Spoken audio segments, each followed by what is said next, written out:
Everybody, welcome to Study Aspire. I hope आप सभी बहुत अच्छे होंगे, पढ़ाई अच्छे से कर रहे होंगे। So let's start our today's lecture. It is all about determination of income and employment. Topic is aggregate supply. Aggregate demand मैं आपको बता चुकी हूँ। Now it's turn for aggregate supply. Aggregate supply that supply जो आपकी पूरे physical year में, पूरे साल में सप्लाई होती है for the goods and services. ठीक है, physical year again I am telling you कब तक का होता है, 31 मार्च टू 1 अप्रैल। ठीक है, ये आपका फिजिकल ईयर होता है।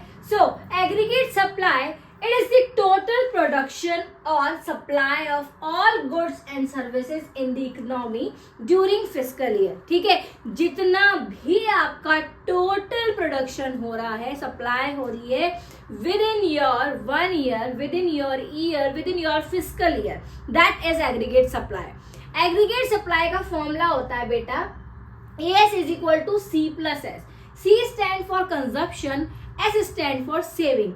तो कंजप्शन जितना आप कंज्यूम कर रहे हो प्लस सेव कितना कर रहे हो, उन दोनों को मिलाकर आपका बनता है बेटा aggregate supply. So let's read consumption. It is the part of income which is spend on consumption. वो इनकम का आपका हिस्सा, वो इनकम का पार्ट जो कि आप कंजप्शन पे, कंज्यूम करने पे खर्च कर रहे हो। Saving is the part of income which is not consume.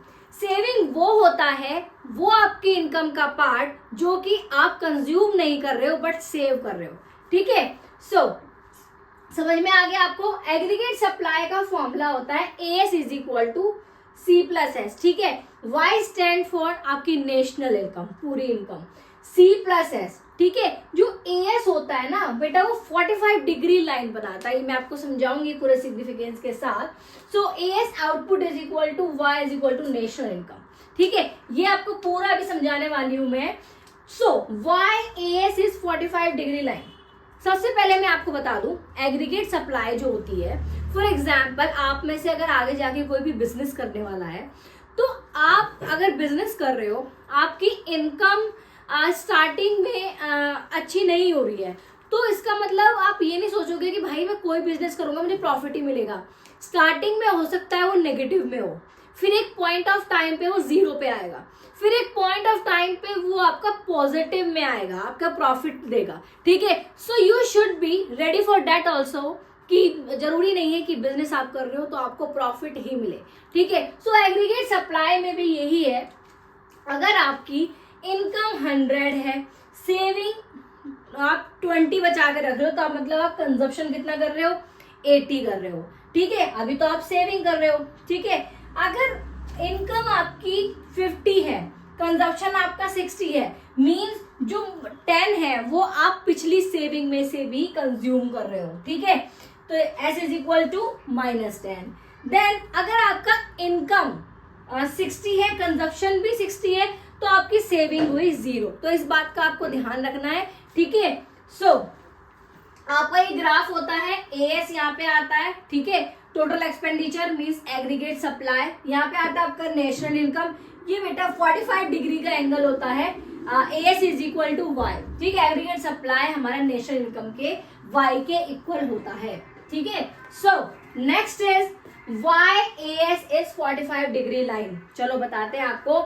यहाँ पर आपकी है बेटा इनकम, इनकम कितनी है 100, 200, 300। कंजप्शन कितना हो रहा है, जब आपकी इनकम 100 थी, आप कंजप्शन 70 कर रहे हो और सेविंग आप कितने कर रहे हो, 30। जब आपकी इनकम 200 है, आप कंजप्शन कर रहे हो 140 और सेविंग कर रहे हो 60। जब आपकी इनकम 300 है, कंजप्शन आप 200 कर रहे हो, then your saving will be 100। So how we calculate aggregate supply, consumption plus supply. I told you here aggregate supply का फॉर्मूला क्या होता है, C प्लस S। तो दिन दोनों को प्लस कर दोगे तो ये आपका हो जाएगा एग्रीगेट सप्लाई। ठीक है, so significance of 45 degree line, why AS is 45 degree line, क्यों होता है AS 45 डिग्री लाइन, तो आप क्या लिखोगे, aggregate supply refers to money value of final goods and services that all producers are willing to supply in an economy during a fiscal year. आपको समझ में आ गई डेफिनेशन एग्रीगेट सप्लाई क्या है? वो मनी वैल्यू है जो कि फाइनल गुड्स एंड सर्विसेज की जो सारे के सारे प्रोड्यूसर पूरे फिस्कल ईयर में प्रोड्यूस करते हैं, सप्लाई करते हैं।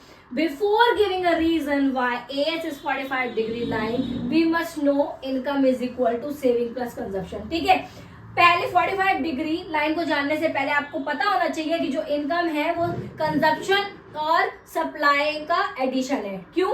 आपकी इनकम दो जगह पे खर्च होती है, या तो आप सेव करोगे या कंज्यूम करोगे, इस बात का ध्यान रखना। Then your Y is equal to saving plus consumption. Okay, aggregate supplies obtained by adding consumption and saving, so we can say AS is equal to Y। ठीक है बेटा, कह सकते हैं हम, क्योंकि एग्रीगेट सप्लाई किस किस को ऐड करके आती है?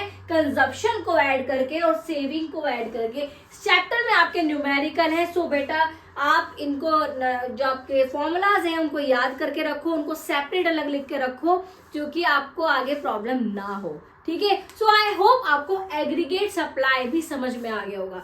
मैं छोटे छोटे पार्ट्स में इसलिए करा रही हूँ बेटा कि आपको आगे जाके इकोनॉमिक स्टफ ना लगे।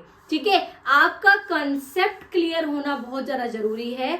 आप सब कुछ रट्टाफिकेशन कर लो, सब कुछ एक साथ पढ़ लो, वो जरूरी नहीं है।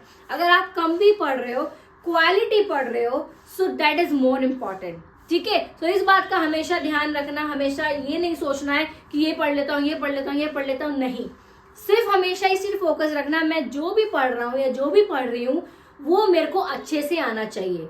उससे कहीं से भी क्वेश्चन आ जाए आपको अटेम्प्ट करना चाहिए। बच्चे बहुत सारी गलती ये करते हैं, सिलेबस खत्म करने के चक्कर में वो अच्छे से नहीं पढ़ पाते हैं। ठीक है, सिर्फ उनको चैप्टर्स खत्म करने होते हैं। सो बेटा इस बात को सीख लो, समझ लो कि आप जो भी पढ़ रहे हो वो आपको बेस्ट आना चाहिए। ठीक है, सो अगर आपको कोई भी टॉपिक पे वीडियो चाहिए, किसी भी अगर आपको प्रॉब्लम आ रही है कोई चीज पढ़ने में, so tell me about that, I will help you out. So thank you for watching, I hope you like the video, so please to like, share and subscribe my channel.